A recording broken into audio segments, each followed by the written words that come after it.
Poverty is the norm, wealth the exception. With us today, a man who has written a book to remind us of that fact. Dr. Thomas Sowell on Uncommon Knowledge now.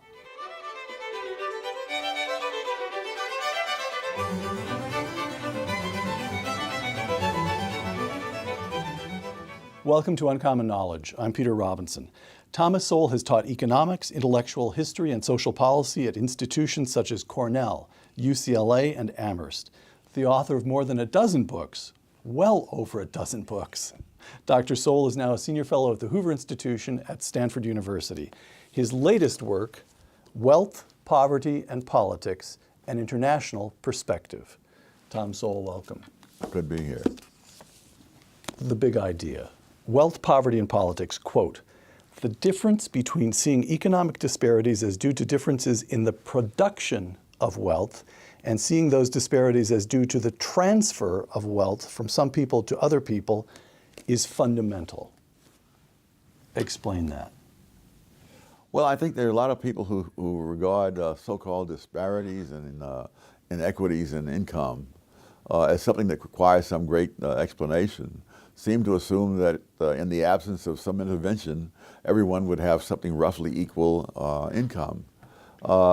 Virtually everything that goes into the production of income varies enormously between groups, between nations, between people on the flatlands and the people in the mountains. You name it, it varies. It varies. And I take it, correct me if I'm wrong about this, but I was reading this, I take it as one of the principal efforts of this book to correct the thinking of Americans who have grown up, most of us, in conditions that, by the standards of human history and by the standards of many other places on the globe today, would be conditions of almost staggering wealth. Yes. Even poor people in this country have smartphones, televisions, cars, and so forth.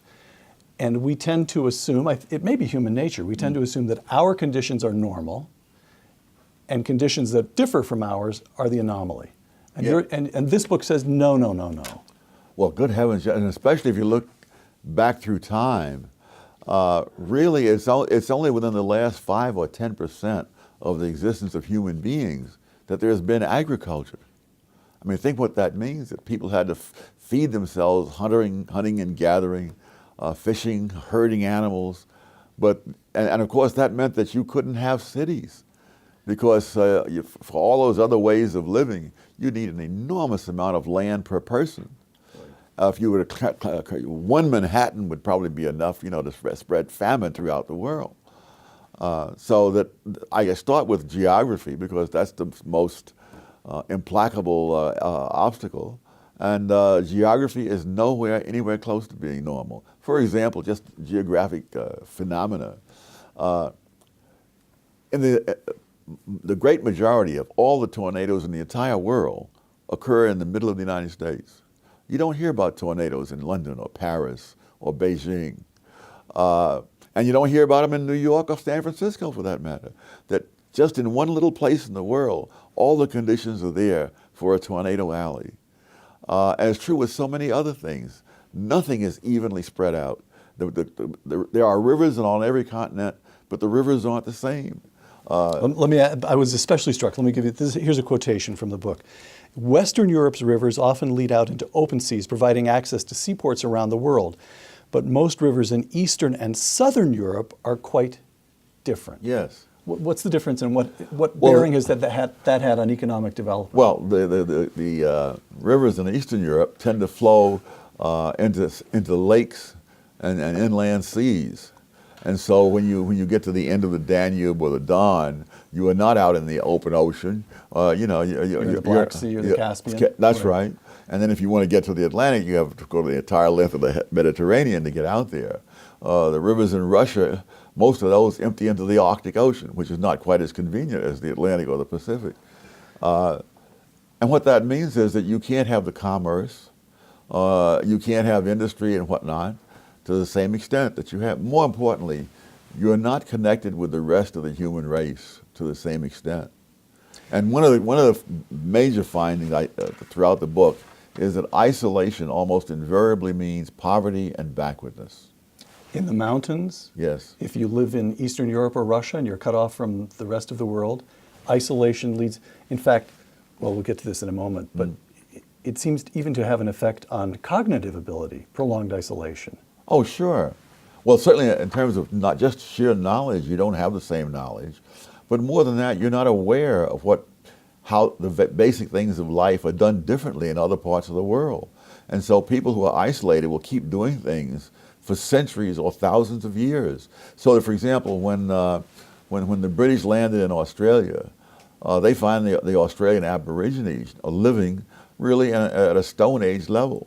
Similarly, when people from Europe came to the Canary Islands, the same thing. They had no idea of iron.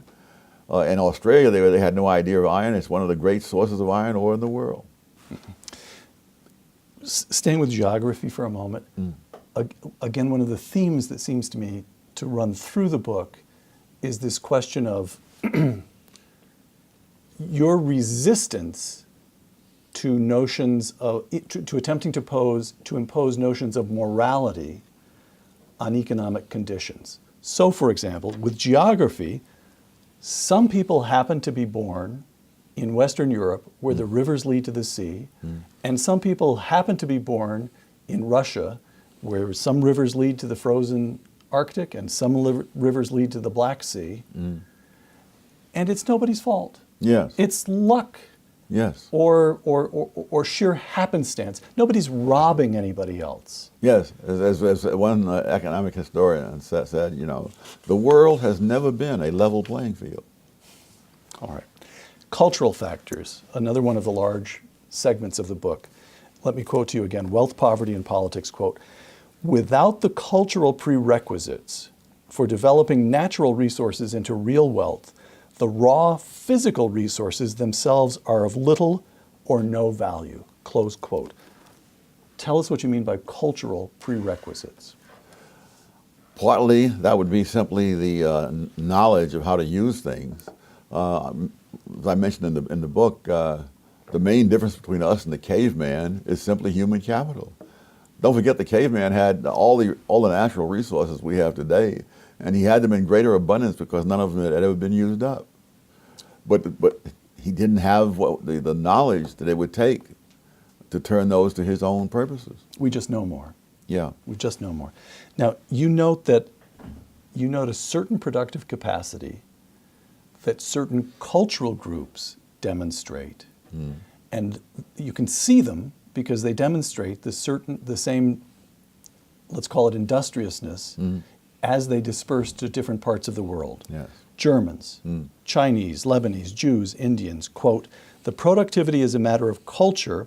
That productivity is a matter of culture is shown by how many groups have arrived in various countries far poorer than the existing population and have nevertheless risen above the economic level of those who were there before them," close quote. Let's just choose, you name a lot of groups, it's a big book. Let me just toss one at you and see how you do. The overseas Chinese. Oh my goodness, the overseas Chinese settled largely in Southeast Asia. Many of them came there with little more than the clothes on their backs. There was one Chinese millionaire in one of the countries who had in the foyer to his mansion this stick with a little cloth thing tied to it, because he walked into this place with that stick, all his belongings, and this little cloth thing tied to his stick over his shoulder, and he took off from there. All right. The Jews. Oh my heavens, that's been in so many places. My gosh, the Lower East Side of New York, one of the most terrible places when the Jews landed. The poverty and squalor is just unbelievable. In fact, even as late as the late 1940s, when I went to school on the Lower East Side, I'd always heard that all Jews were rich. And when I saw the Lower East Side, I said, why are these rich people living like this? The buildings on the Lower East Side were older and in worse conditions than the buildings in Harlem where I lived. And they don't live there anymore. No. Those neighborhoods have turned over? Yes. And it went by generation. The generation that was there first even when they rose up to where they could have moved, they didn't, because many of them were not fluent in English and so on. And so you could live on the Lower East Side knowing only Yiddish and find doctors, lawyers, anything you wanted, go into stores and so forth. And if you moved up to upscale places like Harlem, which was once Jewish, or to the Bronx, which at another time which became Jewish, you would lose that. The more acculturated people, the next generation who spoke English and were more familiar with American society, they lived in those kinds of places. Got it. So why is it that in many instances that you detail, you get a subgroup, the Chinese move to Fiji, and why is it then that so often we see the pattern that the indigenous, the people who were there first, fail to get with the program? And to the contrary, not only do they not get with the program, learning the skills of productivity, they tend again and again and again to persecute the groups that came with nothing but achieve a certain level of affluence. So we have the Jews, that's an old story, ancient story, the persecution of the Jews. But you also show it with the overseas Chinese in Malaysia, with Indians in East Africa, and on it goes. What's going on there?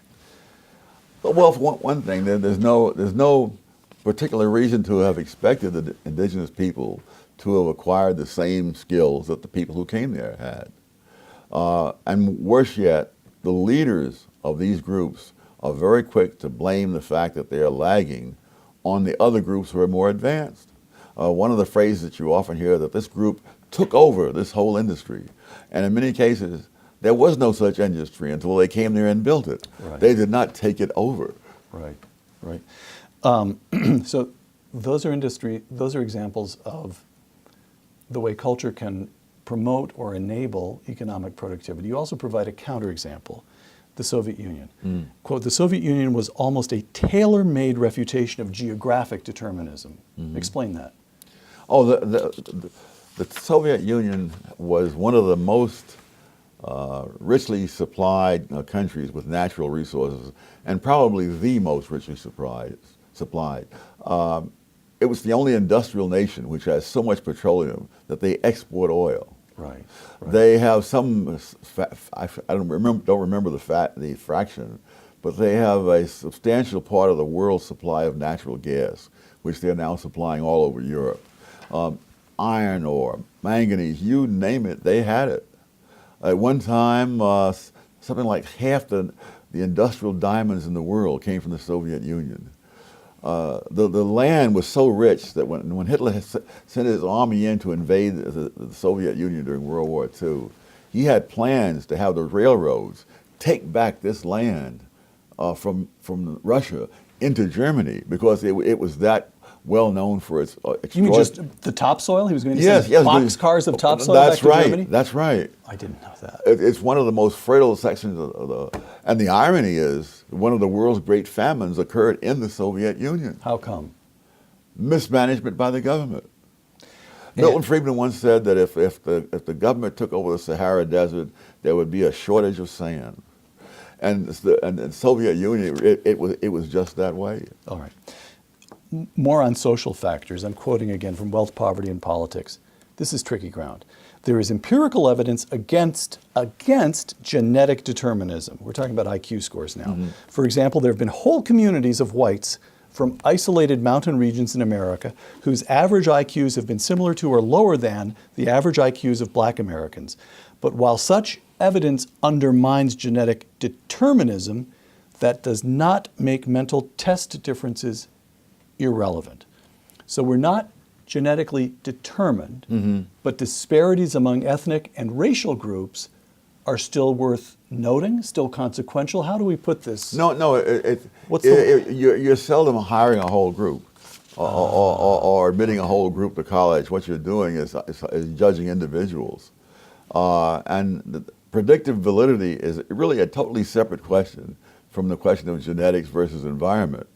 See, in other words, if the IQ test does not have a single question about flying an airplane, and you give it to people who want to become pilots, the only real question is, do the scores on those tests correlate with the subsequent performance of people in the air? Right. But you see, I mean, it sounds so simple when you say it that way. But the Supreme Court of the United States had a totally different take, that the employer must validate a test that is not job related. And so what they're saying is, it's a question of whether this test seems plausible to third parties who have neither expertise nor experience on the job. And that would be the criterion for whether it's a good test. All right. Staying on this subject of genetics, race, ethnic groups, and so forth, you talk, again, in Wealth, Poverty, and Politics, you describe 3 very selective, they're public high schools in New York, but they're very selective. You have to test to get into them. That's Stuyvesant High, your Stuyvesant High, Bronx Science, and Brooklyn Tech. Quote, "The triumph of egalitarian principles and demographic diversity in the rest of New York's educational system has not resulted in an increase in the number or proportion of Black or Hispanic students passing the admissions tests to get into Stuyvesant, Bronx Science, and Brooklyn Tech. On the contrary, the numbers and proportions of Black and Hispanic students have declined substantially over the years at all 3 institutions," close quote. So, telegram to Mayor de Blasio. As diversity becomes championed in the city of New York over the last 40 years, 50 years, diversity actually diminishes at these very selective high schools. Why? Well, it's that the diversity really doesn't do anything for you. There are many cultural... Doesn't do anything for you as a society? Or I'm sorry. As a society, or the people in whose interests you're promoting diversity. In other words, when Black, Hispanic kids go to schools other than those 3, they get a load of diversity. It doesn't do them any good. For example, as of about 2012 or 2014, I forget the exact one, the percentage of Blacks at Stuyvesant High School was 1/10 of what it was 33 years earlier. So it's been a major retrogression. And so while they're being their heads full of diversity, the Asian students are learning math and science. Plus, the schools are also, another point against diversity is that in years past, those schools were so heavily Jewish that Stuyvesant was referred to once as a free prep school for Jews. Well, they weren't diverse, but it was very successful. And now Asian Americans outnumber whites by more than 2 to 1 in all 3 of those schools. It's still not diverse, but they're turning out people who do marvelous things. And that's what they're there for, to benefit the society, not to present this tableau that will please a handful of people. Got it. All right. Political factors. This is the last of the large factors you discuss in Wealth, Poverty, and Politics. Quote, "Black Americans, a group often identified as beneficiaries of the welfare state in America, made considerable economic progress in the 20th century." Fine, of course, but much, if not most, this is the thing with you, the dependent clause is where the sting is, but much, if not most, of this progress was prior to the massive expansion of the American welfare state, close quote. That is so I want to say counterintuitive, because we hear so much about African American progress since civil rights and the establishment of the welfare state that it really has become a kind of American intuition. Explain yourself, Dr. Sowell.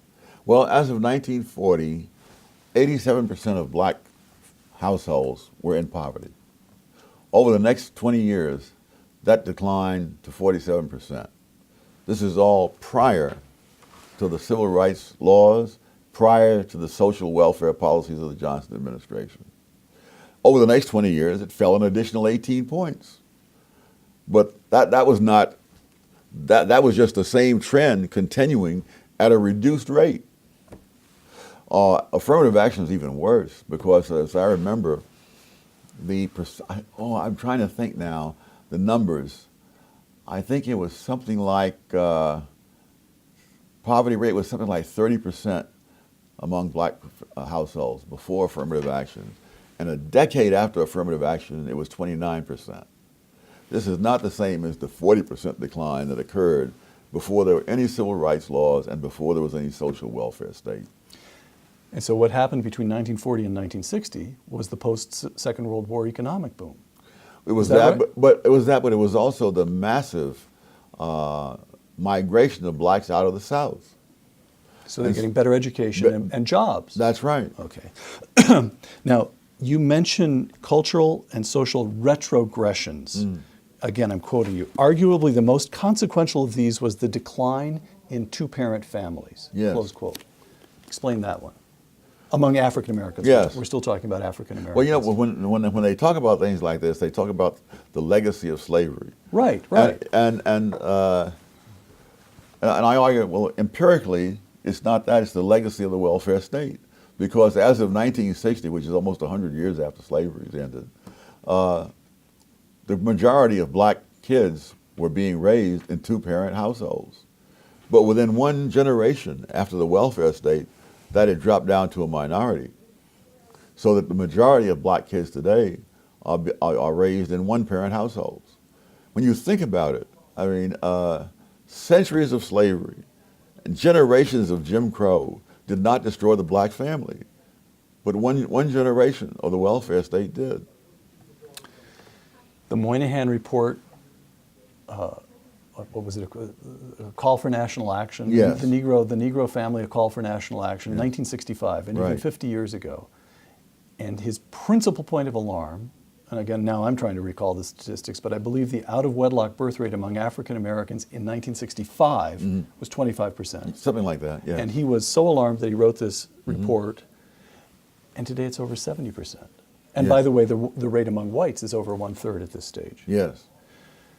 So how does the family breakdown fit into an economic understanding? Is it something, the social breakdown of the American family is something that we have to understand aside from the tools of economics? It just doesn't fit into supply and demand curves and certainly economic history? this occurred at a time when the black income was rising. And so we're saying that previous generations of blacks with lower income and more racial barriers, the family stuck together under those conditions. And under the new conditions, which were advertised to make for great progress, in fact created retrogressions. And I think many people who were gung-ho for the idea that this was going to be progress simply cannot bring themselves to look at the evidence and say, my God, we made things worse. You close the book with a chapter entitled Implications and Prospects. Quote, the all too familiar cliche about the paradox of poverty in an affluent society. We're going from international comparisons to this country now. The paradox of poverty in an affluent society is a paradox only to those who start with, one, a preconception of an egalitarian world in defiance of history, and two, a disregard of the arbitrary nature of the government-defined word poverty. Now, we've already discussed point one. You've already established that, historically speaking, poverty is the norm, and there's nothing like egalitarianism. It's spotty, particular economic progress is surprising in some ways. Number two, the arbitrary nature of the government-defined word poverty. What do you mean by that? I mean that what we define as poverty today, there's a Latin American scholar, a scholar of Latin America, he's not a Latin American himself, was saying that what we define as poverty here is the upper middle class in Mexico.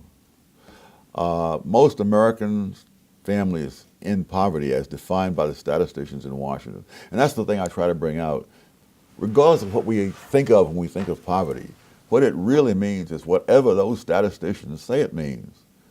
And that includes the great majority of people who are in poverty in the United States by that definition. They have microwave ovens. They have central air conditioning. I mean, I was in my 40s before I had a window air conditioner, you know. But the idea of central air conditioning. Most own one motor vehicle or more, and 14% own 2 or more motor vehicles. It is simply not poverty, not by any historical understanding whatsoever. Yeah, no. In the old days, particularly thinking about the Lower East Side when the Jews lived there, you know, that the people were squeezed together in these tiny places. Today, the average American in poverty has more space per person than the average European. Not the average poor European, the average European, period. And so all those things by which we've spoken of poverty in the past, those things have long since gone. But the other part of this story is that doesn't mean they've got it made. On the contrary, they have catastrophic problems because the same mindset that has created the welfare state, the same non-judgmental philosophy, has also led to a great deal of leniency toward criminals. And so you have runaway crime and people are living in fear. I'm sure that when I was growing up that we never had any of the stuff that people on welfare have today. But, I could speak. Hold on, let's just test that. You grew up, as I recall, late adolescence to high school, you were in Harlem. Yes. Television in the house? Oh, my God, no. Radio? We thought we were a big deal. We had radio. Car? Oh, the thought never crossed my mind. When you were a little boy going to school, how many pairs of trousers did you have? I don't know. I only wore one at a time, so. But you weren't getting J. Crew or LL Bean catalogs in the mail. Oh, they were not. They must have overlooked me somehow. You weren't in the right zip code. What about? Well, let me. You weren't hungry though. You were still well fed. Yes. Right? But you mentioned about LL Bean. My sister was visiting me from the East Coast once. Said, the people in the ghetto would not wear the kind of khakis you wear. I said, what's wrong? I got these are Dockers, and what's wrong with it? No, they want designer things. I hear about the tennis shoes that are bought there. I mean, I wouldn't pay that kind of money for regular shoes. Did you have enough money for books in the house? No, but fortunately, I lived across the street from a public library. But other than that, I don't know if I ever bought a book when I was growing up. Newspapers, though. Newspapers. By the way, was it considered? Oh dear, how do I say this? There's a place in your book where you talk about cultural retrogression among African Americans, and certain kinds of behavior. Called acting white. Acting white. Was it acting white in your day to go across the street to the library? Nobody ever said it. Okay. All right. So I'm sorry, but you said you didn't have any of the things that supposedly poor people have today. You were making a point, and then I jumped in and started. But of course, I had a sense of security that you simply cannot have. And if you look particularly at the public housing, your neighborhood was safe. That's what you mean. Yes. Okay. I mean, I can remember more than once waking up at midnight and deciding I will go out and buy a newspaper to see how the baseball scores are. And so, and the guy who was selling them was a very small, elderly white man down at the end of the block. Okay. Today, both of us would be taken into custody and sent in for mental observation for being out there in the middle of the night. So poverty in America today is not material want. It simply is not, by the standards of all time, all history, other places. It is not material want. It's poverty of the mind. It's poverty of policy. It's squalor of behavior. And how does that get corrected? Thus far, it hasn't been. One of the real problems, and this is not peculiar to the United States or to any group in America, ethnic leaders, particularly leaders of groups that are lagging, are a major obstacle to advancement because their self-interest is in keeping their group isolated. And isolation has been tied in with poverty for all kinds of groups and all kinds of settings around the world. Al Sharpton versus Ben Carson. Yes. Al Sharpton is bad for African Americans. Is that what you're saying? But unfortunately, the Al Sharpton types have been the rule rather than the exception for groups around the world. Back in 19th century Bohemia, where the Germans, again, for a whole lot of... How do you know all this? Because of my research assistants. All right, go ahead. 19th century Bohemia. The Germans had all kinds of advantages that came out of history, which you could go into if you felt like it. But, for example, if you were in the early 19th century Bohemia and you wanted to go to high school and you were a Czech, you would have to learn German because there were no high schools in the Czech language until 1848. And so, but that was a condition common throughout Eastern Europe, that the Slavic languages became literate centuries after the German language did. And therefore, there was a huge buildup of knowledge in the German language that was not equally available in Slavic languages at that time. And so if anyone who wanted to become an educated person and go into the professions, they had to learn German. Now, you would think that the leaders, if they were looking out for the best interests of their followers, would say, for heaven's sake, learn German and move on up. No, they fought tooth and nail against it. Mm-hmm. Dr. Sowell and his critics, from a review of wealth, poverty, and politics in the Washington Post. Now, I'm going to I don't want you to swing at me, all right? Sowell does manage to score a clean hit on those who now complain that income inequality is too high by noting their refusal to say what level of inequality they would consider acceptable. Fair enough. What we also learn in this book, however, is that there is apparently no level of inequality of income or opportunity that Thomas Sowell would consider unacceptable, close quote. And you reply? Well, it's hard to know where to begin when someone misses the whole point of the whole book. Of course, the big confusion among the redistributionists is between opportunity and outcomes. And one of the examples I used in a recent column was that, when I was a kid, I briefly tried to play basketball. And I was lucky to hit the backboard, never mind the basket, But I had just as much opportunity to play basketball as Michael Jordan had. You cannot measure opportunity by outcomes. And that's what the redistributionists insist on doing. They say this group obviously didn't have equal opportunity because they were turned down for loans more so than that group. Yes, if you have lower credit scores, you'll be turned down for loans more so than people with high credit scores. Okay. Thomas, you just mentioned a column. Let's turn to the politics of the day for a moment. Thomas Sowell on Donald Trump. Quote, "What is remarkable is that after 6 years of repeated disasters under a glib egomaniac in the White House, so many potential voters are turning to another glib egomaniac to be his successor." Close quote. Oh, come on. Aren't you being a little hard on both Barack Obama and Donald Trump? I thought I was pulling my punches. Donald Trump is simply not suited to be president? I think that's true as an understatement. All right. Nor is the current president. I was going to say Barack Obama is the president. Yes. Glib egomaniac. How bad has he been? Where does Barack Obama rank in your mind, you who know so much history, among the worst American presidents? He has displaced Jimmy Carter from that position. The worst? The worst. Worse than James Buchanan? Yes. Worse than Richard Nixon? Yes. All right. Richard Nixon did not, after all, put us in danger of nuclear attacks, probably within the lifetime of people living today. The Iran deal will do that? Yes. All right. We're committed to stopping the Israelis from stopping the Iranians from getting a nuclear weapon. That's part of the deal.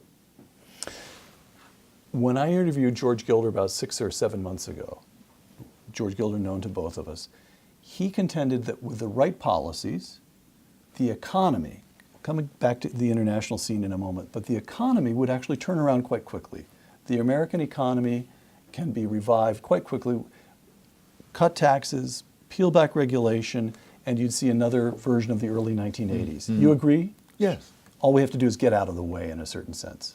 Yes. I mean, there was when Warren Harding took office in 1921, the unemployment rate was around 12%. Warren Harding did absolutely nothing. As the government's revenue fell because of the downturn, he cut government spending. Now both those things are things that drive the Keynesians crazy. Right. The following year, unemployment had fallen to about half that level. Within a year? Yes. And then a year after that, it fell yet again.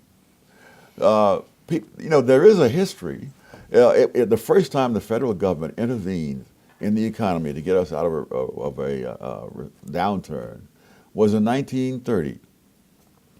Now, which means that for more than 150 years, The federal government just stood by and twiddled their thumbs while the economy recovered on its own.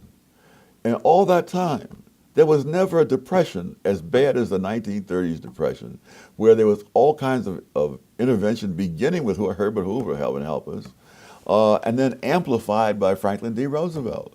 So in terms of you looking at what happened as a matter of fact, again, there was no Federal Reserve prior to 1914. The Federal Reserve was created in order to, one, cut back on bank failures, reduce inflation, and prevent deflation. All of those things reached historic highs never seen before under the Federal Reserve. So the idea was wonderful. It's only the reality that didn't cooperate. Oh, Tom, I'm only laughing because otherwise I'd cry. The international scene. You've just said that under the right policies, the economy could recover quickly. Mm-hmm. Under the right policies, how quickly could? Let's just posit that you become president. How quickly does the international damage done by your favorite Barack Obama, how quickly could that be recouped? How quickly could the United States and the world recover? That's a tough one, because whoever comes in there, he's got to face the damage that has been done and the further damage that has already been set in motion. And you don't. One of the reasons we won the Gulf War with far fewer casualties than anyone ever expected, the first Gulf War. First War, right. Is that Ronald Reagan bequeathed to George Bush 41 a huge military establishment so that you could send all this stuff in there and just wipe out the opposing army. Whoever inherits this situation is going to be one where it's just the opposite, where we've had reductions in the armed forces, we've had cutbacks in all kinds of research and so on, and training. So what the next president has to operate with is going to be just a very desperate situation. Where does Tom Sowell stand on immigration? I guess there's no such thing as a policy toward immigrants, because there's no such thing as just an immigrant. There are immigrants from different places, different kinds of immigrants, and we don't even want to discuss any of those things. You know, 100 years ago they were talking about immigration. They had all kinds of data on crime rates, death rates, everything you can think of about immigrants from various countries around the world. No one even dares to ask such questions today. So the country in the old days had the self-confidence to pick and choose. Oh, absolutely. We'll take some from here, but not from there. Yes. And that's what you'd like to see. Yes. And what would be the principles? We would accept immigrants who would do us economic good? Economic good, and presumably, preferably not plant explosives in various places. I'm with you. Okay, that's the minimum hurdle. Single family, single parent family, the family breakdown, is that reversible? If it's the result of the welfare state, if we were somehow or other to get rid of the welfare state, would the family, in effect, heal itself? Or is it one of those social constructs that once unraveled takes generations to put back together? It would take time, but even the modest welfare reform under the Clinton administration led to more people actually going to work once the gravy train wasn't there. So that too, all right. All these things are achievable. Yes. All we have to do is stop doing the wrong thing. Yes. We have to stop being stupid. Well, you could put it that way. All right. A couple of last questions. We're taping this the week before Pope Francis visits the United States. Pope Francis, in a 2013 statement, some people continue to defend trickle-down theories, which assume that economic growth, encouraged by a free market, will inevitably succeed in bringing about greater justice and inclusiveness in the world. This opinion, which has never been confirmed by the facts, expresses a crude and naive trust. Will you please stop interrupting? This is the pontiff. A crude and naive trust in the goodness of those wielding economic power and in the sacralized workings of the prevailing economic system, close quote. Is there anything you'd like to say to the pontiff? I would say read my monograph on trickle-down theory. There is no such theory. some years ago in one of my columns, I defied anybody to name any economist of any school of thought outside of an insane asylum who had ever advanced that theory. I pointed out that Joseph Schumpeter's 1,260-page book on the history of economic analysis, printed in very small letters, has no mention of any trickle down. There is no such theory. It's a straw man that's been created, and it's pathetic that someone in the position of the Pope would spout off about this.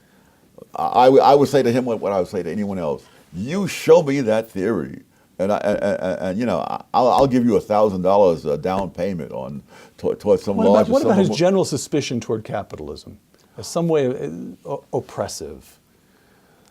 Well, again, if he has any facts, I'd be delighted to hear them. All right. What is so frustrating to me is that we've gotten away from facts and evidence. Some time back, someone did a paper disproving something I said in 1970. Now, no one likes to be found wrong. I was actually pleased with it. It was one of the few times someone has come up with any facts to even bring into the argument. Got it. Last question. As I said, you titled the last section of this book, Implications and Prospects. No, I titled it Epilogue. Epilogue, excuse me. You titled the penultimate section. I'm showing off. That means next to last, of course. The penultimate section is Implications and Prospects. So, question about the prospect for the American experiment. We hear a great deal about the United States' current condition as a new normal. Sluggish growth, high unemployment in this. The unemployment rate per se is now down to a little over 5%.